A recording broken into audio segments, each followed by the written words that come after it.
kembali lagi bersama kami di podcast Markompur with Gen Z. Dengan kami, saya Ruth Siringoringo, Saya Robin Topakdusi. Saya Rasinta Mapau. Saya Nana Siahan.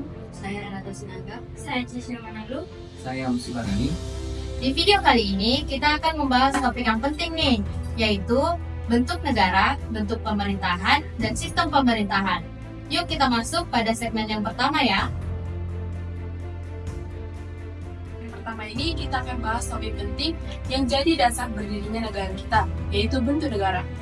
Kita juga bakal membahas tentang bentuk pemerintahan seperti oligarki, monarki, sampai demokrasi. Yuk kita mulai.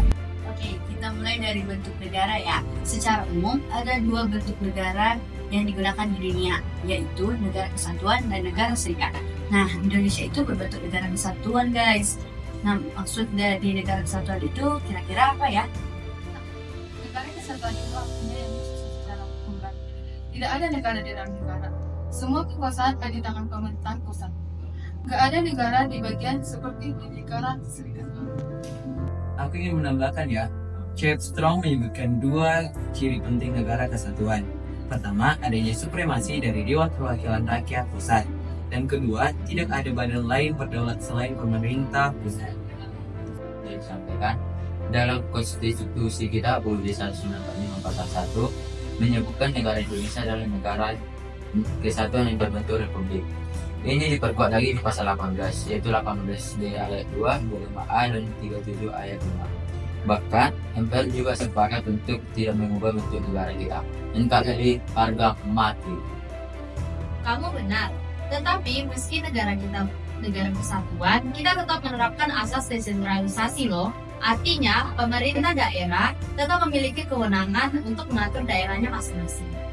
Betul, seperti yang tertulis pada Undang-Undang Dasar 1945, pasal yang ke-18 menjelaskan bahwa pemerintah daerah berhak menjalankan otonomi yang seluas-luasnya, kecuali hal tersebut merupakan wewenang daripada pemerintah pusat.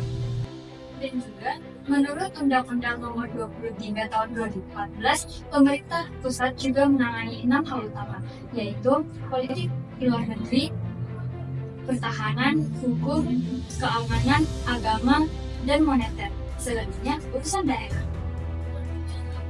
Iya, bahkan masyarakat adat pun diakui loh. Pasal 18B ayat 2 menyebutkan bahwa negara mengakui dan menghormati kesatuan masyarakat, hukum adat, dan hak-hak tradisional mereka selama sesuai dengan prinsip NKRI. Nah, sekarang kita sudah mengetahui bentuk negara kita. Yuk kita bahas bentuk negara yang lain, yaitu negara serikat. Negara ini terdiri dari beberapa negara yang menurut aku membentuk federasi. Jadi dalam negara serikat ada dua pemerintahan, federal dan negara bagian.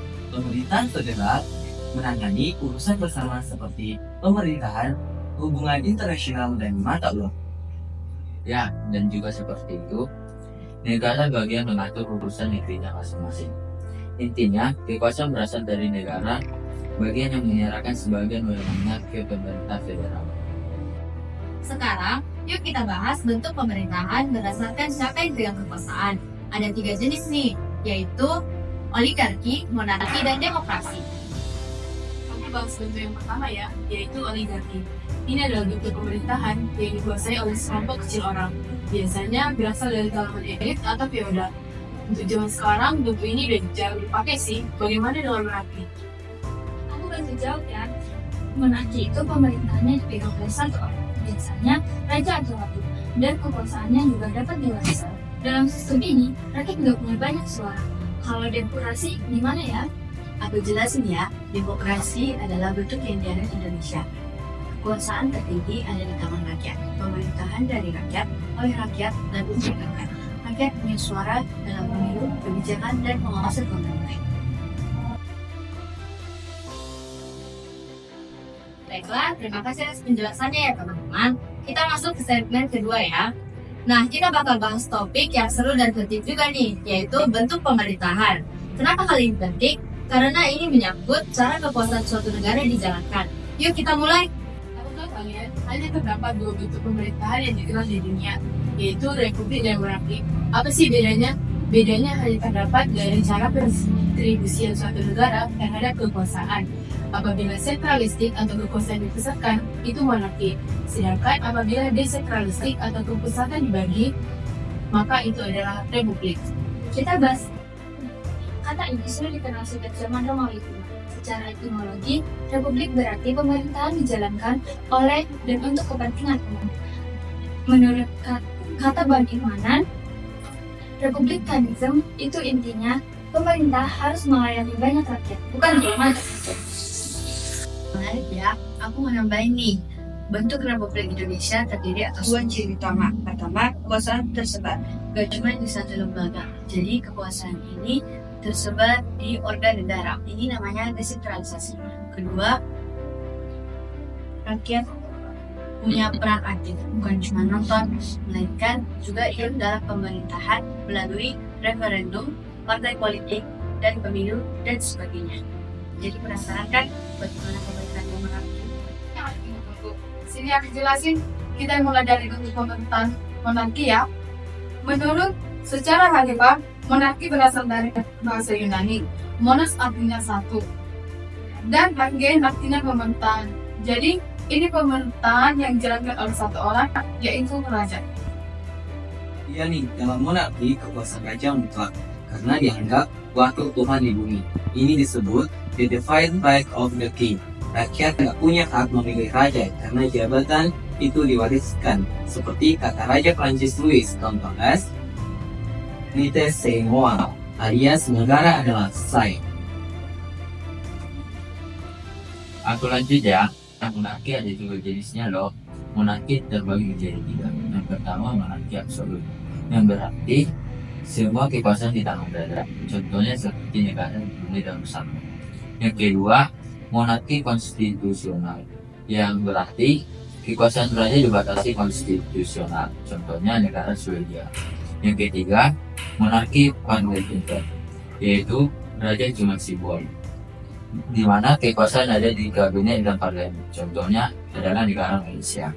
Di sini kabinet dipimpin Perdana Menteri dan penanggung jawab ke parlemen.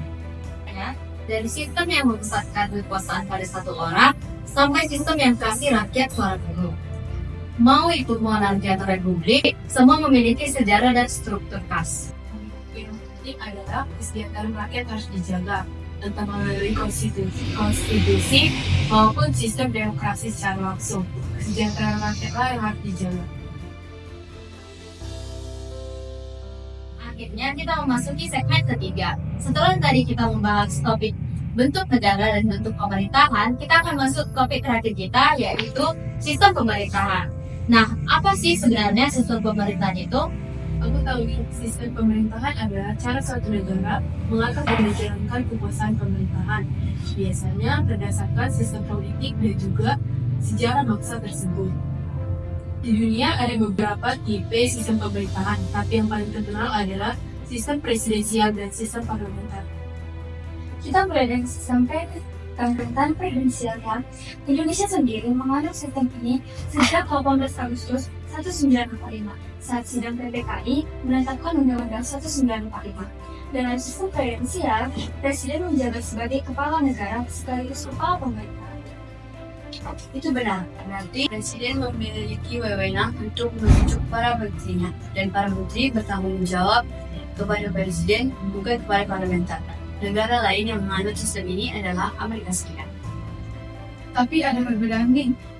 Kalau di Amerika Serikat, ketiga kekuasaan negara, legislatif, eksekutif, dan yudikatif benar-benar terpisah secara ketat. Sementara di Indonesia, walaupun menganut sistem presidensial, ada juga keterkaitan antara lembaga dan praktiknya. Parlementer. Dalam sistem ini, kekuasaan utama ada di tangan parlemen. Parlemen bisa mengangkat atau bahkan menjatuhkan Perdana Menteri lewat mosi tidak percaya.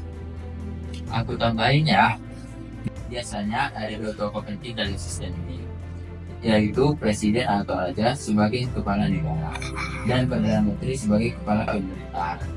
Kepala negara bersifat simbolis, sedangkan Perdana Menteri yang menjalankan roda pemerintahan.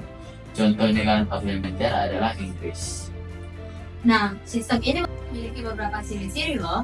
Ciri-cirinya antara lain, eksekutif bertanggung jawab kepada legislatif, partai pemenang pemilu membentuk kabinet. Dan jika terjadi konflik antara parlemen dan kabinet, kepala negara lah yang akan menyelesaikannya, bahkan sampai bisa membubarkan parlemen. Wah, terima kasih atas penjelasannya teman-teman. Jadi kita bisa melihat bahwa sistem pemerintahan dipengaruhi oleh sejarah, politik, dan juga nilai yang dianut oleh rakyatnya.